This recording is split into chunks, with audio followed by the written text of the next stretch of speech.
Something happened in the last 48 hours that the mainstream media is not explaining properly. And if you do not understand what it means, you will not understand what is coming next.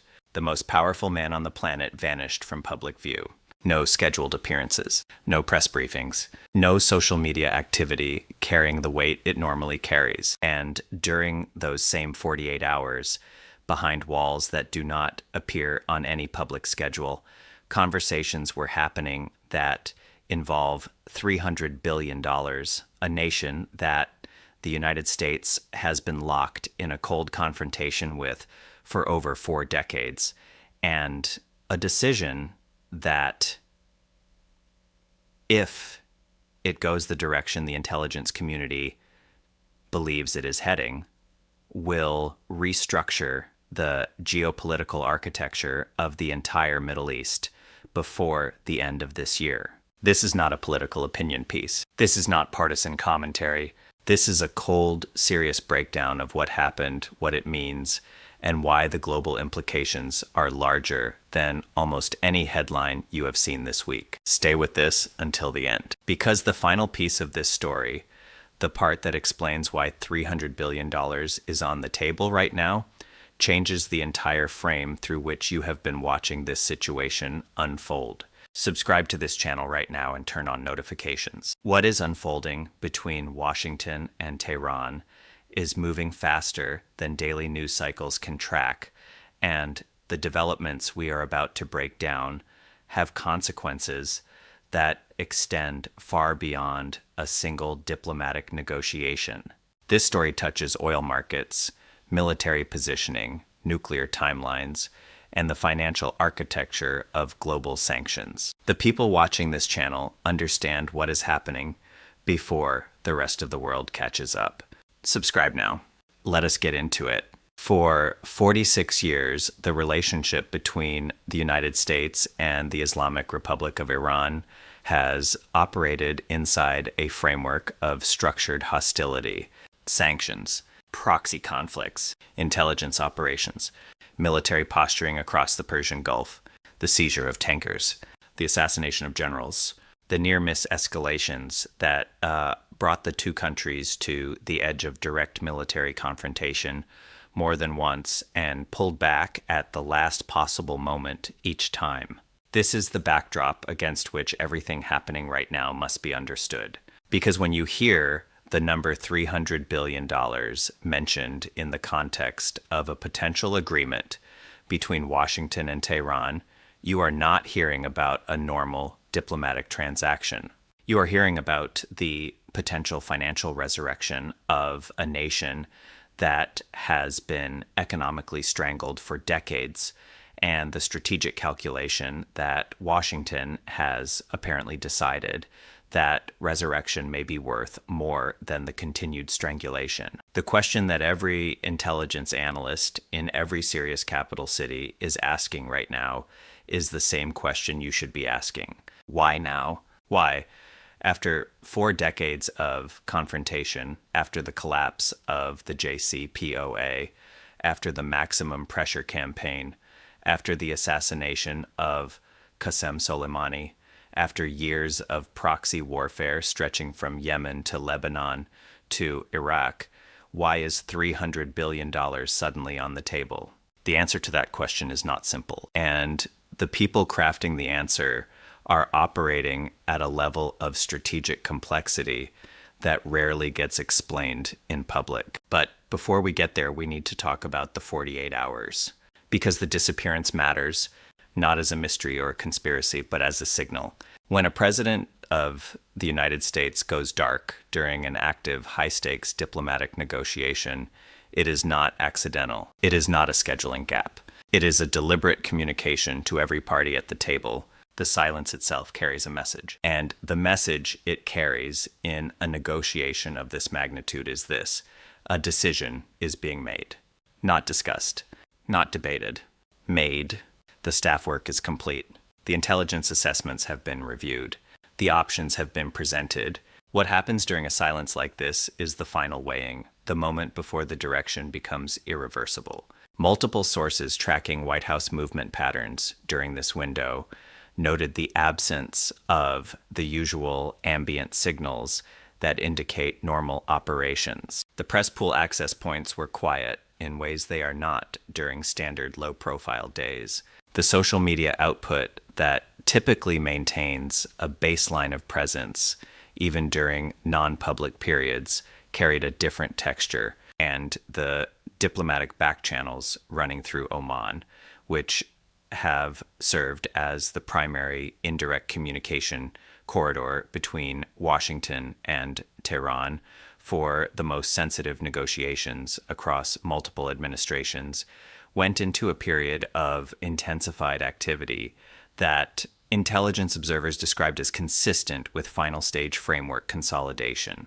What does final stage framework consolidation mean in plain language? It means the two sides are not arguing about whether to make a deal. They are arguing about the last details of a deal that has already been agreed to in principle. And in a negotiation of this scale, those last details are not minor. The final details of an agreement involving $300 billion in frozen Iranian assets, nuclear enrichment timelines, regional proxy force commitments, and the lifting of sanctions infrastructure that has been constructed across multiple administrations over multiple decades.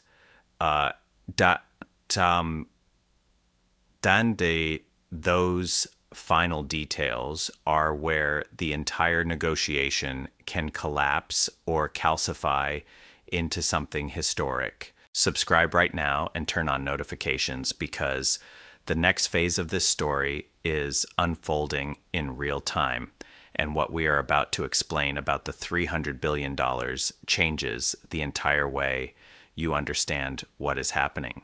If you leave before we get there, you will miss the most important part. Let us talk about the money, because $300 billion does not materialize in a negotiation framework without a precise and calculated reason. This is not a foreign aid package. This is not a development loan. This is not a new financial commitment being created. $300 billion represents, in approximate terms, the total value of Iranian sovereign assets that have been frozen, locked, inaccessible, held in accounts and financial instruments across multiple jurisdictions. As a direct consequence of the sanctions architecture, the United States and its allies constructed over decades of confrontation. This money already exists. It belongs, in a technical legal sense, to Iran. The question at the center of the negotiation is not whether the money can be transferred. The question is what Iran agrees to do, and verifiably does, in exchange for the locks being removed. The last time a partial version of this framework was attempted, it was called the Joint Comprehensive Plan of Action, the JCPOA. Signed in 2015 under the Obama administration, it released approximately $100 billion in frozen assets in exchange for specific monitored limitations on Iran's nuclear enrichment program. The agreement held for 3 years before the Trump administration withdrew from it in 2018, reimposing maximum pressure sanctions that reversed the partial financial opening and drove Iran's enrichment program to levels of advancement that the 2015 agreement was specifically designed to prevent. The irony of what is now being discussed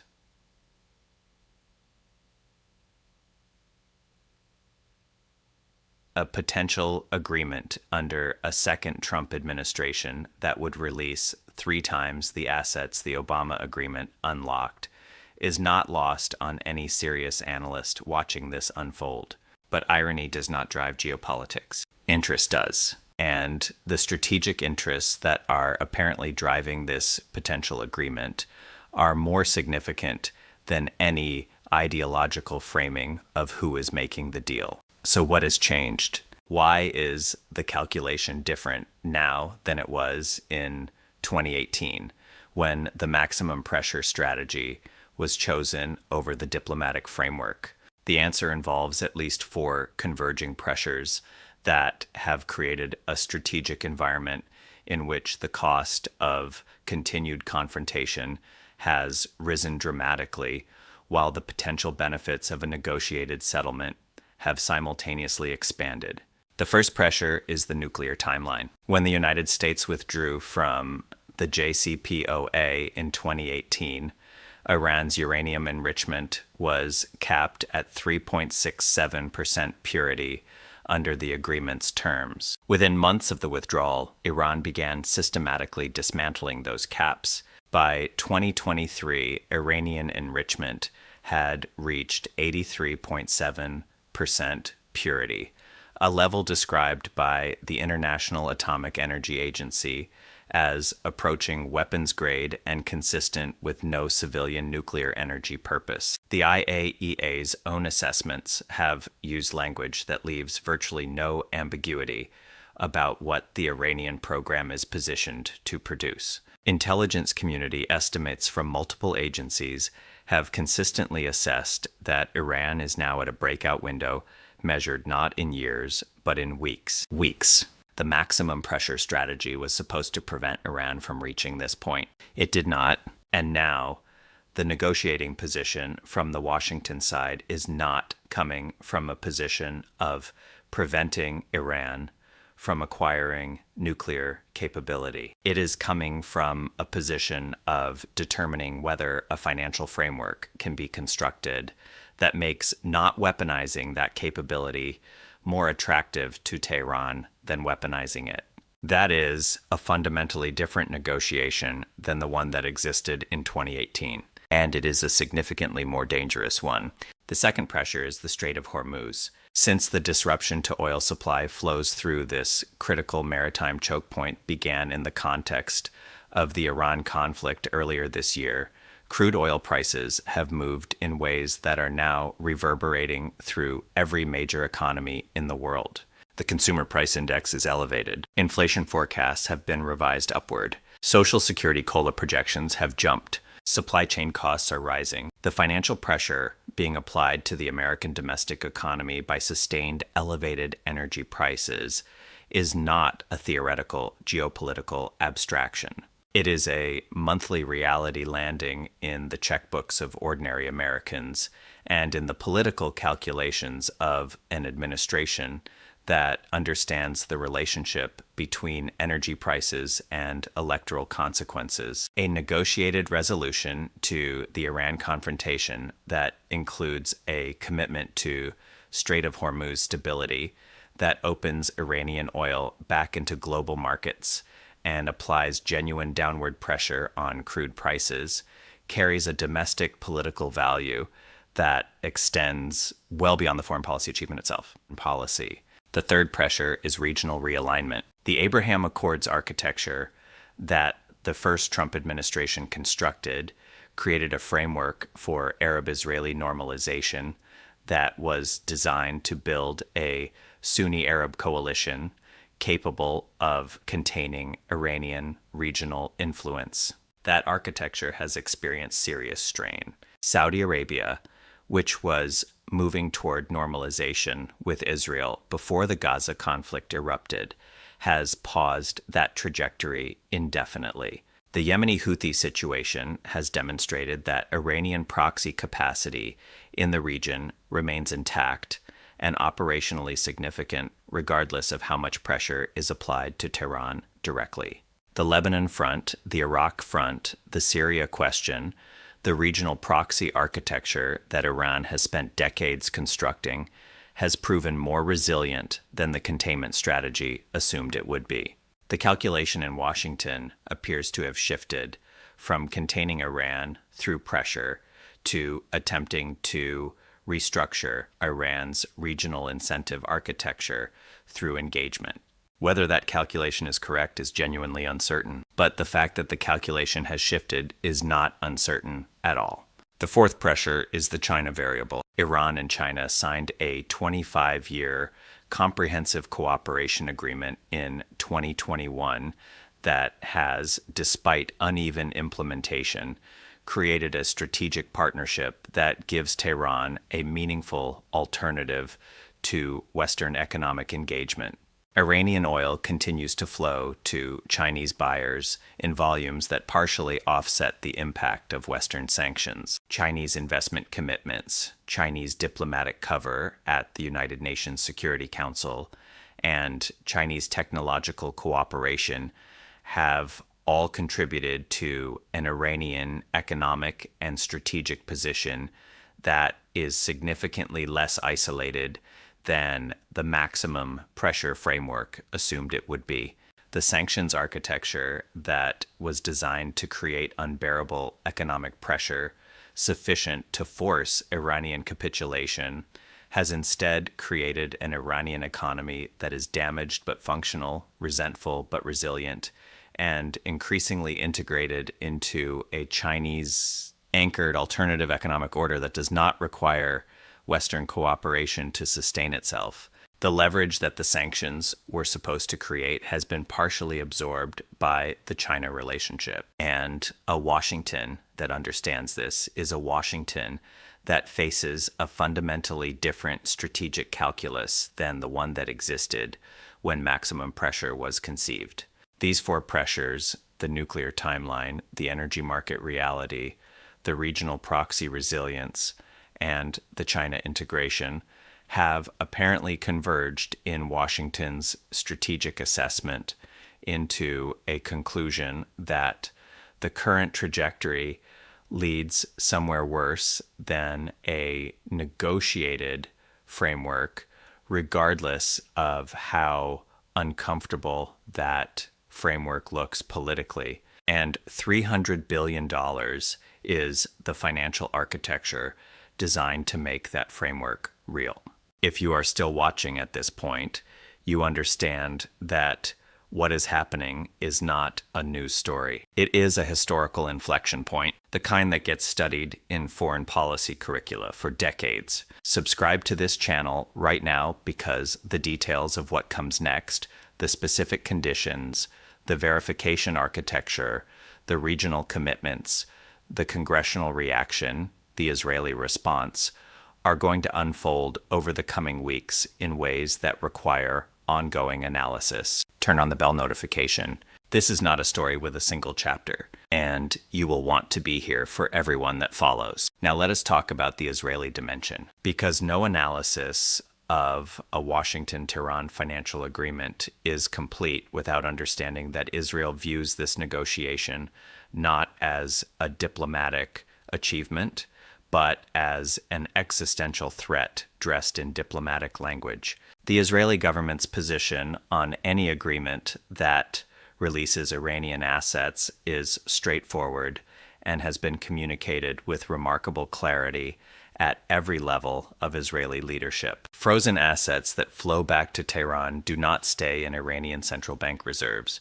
They move through the Iranian state apparatus into the Revolutionary Guard Corps budget, into Hezbollah financing pipelines, into Houthi operational funding, into Hamas reconstruction capacity, and into the missile program development that Israel's northern and central population centers live under the shadow of. Israeli intelligence assessments of what happened to the $100 billion released under the JCPOA have been presented to American counterparts repeatedly, and the conclusion those assessments reach is unambiguous. Financial relief to Tehran translates directly into increased capability for every Iranian-linked armed group operating on Israel's borders and within range of Israeli population centers. The Israeli Prime Minister has communicated this position to Washington through every available channel. The public statements have been pointed. The private communications, according to sources familiar with the dialogue, have been sharper. Israel is not a passive observer to this negotiation. It has operational capacity to complicate or disrupt any agreement it views as fundamentally threatening, and it has demonstrated willingness to use that capacity when it has assessed that its core security interests are at stake. The tension between Washington's apparent drift toward a negotiated framework and Jerusalem's categorical opposition to the financial terms of that framework is not a diplomatic nuance. It is a genuine fault line in the most important bilateral relationship in American foreign policy. And how that fault line is managed or fails to be managed in the coming weeks will determine whether the agreement survives contact with the political reality surrounding it. The congressional dimension adds another layer of complication that may ultimately prove more decisive than any of the geopolitical factors we have discussed. Any agreement that involves the release of frozen Iranian assets at the scale being discussed will face immediate and intense scrutiny from both chambers of Congress. The legislative architecture around Iran sanctions was constructed over decades through bipartisan legislation, and any executive action that releases those assets without explicit congressional authorization will face legal challenges as well as political ones. The Iran Nuclear Agreement Review Act requires congressional notification and review for any nuclear-related agreement with Iran. The sanctions relief mechanisms that would be necessary to unlock $300 billion involve statutory provisions that cannot be waived by executive order alone for anything beyond temporary and limited measures. Washington is not just negotiating with Tehran. It is negotiating with its own legislative branch simultaneously. And the two negotiations are happening on completely different timelines with completely different internal logics. The market implications of a potential Washington-Tehran agreement of this scale are not speculative. They are already beginning to appear in the behavior of instruments that respond to geopolitical risk assessment. Oil futures markets, which have been elevated since the Strait of Hormuz disruption began, have shown episodic volatility patterns consistent with traders attempting to price in both the probability of a deal and the probability of collapse. Iranian crude re-entering global markets in any significant volume would apply meaningful downward pressure on global oil prices, a development that benefits American consumers and the Federal Reserve's inflation battle, but creates significant revenue pressure for Saudi Arabia, the UAE, and every other Gulf producer whose fiscal planning assumes elevated oil prices as a baseline. The ripple effects of a Washington-Tehran financial normalization extend into every corner of the global energy economy, and the actors with the most to lose financially from Iranian crude re-entering the market are watching this negotiation with the same intensity as the actors with the most to lose strategically. The 48 hours of silence are over. The public schedule has resumed. The statements emerging from the administration carry the careful, non-committal language of a negotiation that has not yet been finalized, but that has moved past the point of casual dismissal. The Omani Channel remains active. The European diplomatic framework that has served as a technical bridge between the American and Iranian positions is engaged. And somewhere in the final details, the enrichment caps, the verification timelines, the regional proxy commitments, the asset release mechanisms, the congressional notification architecture, a decision is being assembled that will define the geopolitical landscape of the Middle East for the next generation. What happens next will not wait for a convenient news cycle. The nuclear timeline does not pause. The oil market pressure does not relent. The Iranian domestic political situation, where hardliners and pragmatists are engaged in their own internal battle over whether engagement with Washington represents strategic opportunity or civilizational surrender, is moving on its own schedule. The Israeli Security Cabinet is meeting. The Republican congressional leadership is preparing its response. The Chinese Foreign Ministry is watching with the particular attention of a power that has significant equities in both the continuation of Iranian dependence on the China relationship and the maintenance of instability in a region where American attention and resources are continuously consumed. $300 billion. 46 years of confrontation, a nuclear program weeks away from breakout capability, a maritime choke point controlling a significant fraction of the world's daily oil flow, a regional proxy architecture stretching across 5 countries, a congressional authorization question with no clean answer, and a president who went silent for 48 hours while the decision was being made. This may be the most consequential foreign policy moment of this decade, and it is unfolding right now. Subscribe to this channel immediately if this analysis gave you a framework for understanding what is happening that you did not have before. Turn on the bell notification because the next development in this story, the Israeli response, the congressional reaction, the Omani Channel outcome, the Iranian Supreme Leader's final position, could arrive at any moment and will require the same level of serious,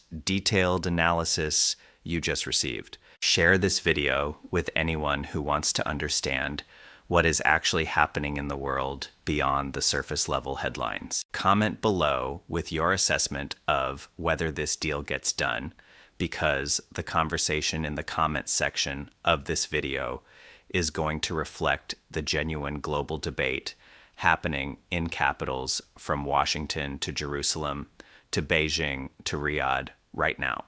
And do not go anywhere, because what happens next in this story may make everything we just discussed look like the opening chapter of something far larger. The world is not watching carefully enough. You are. Stay close.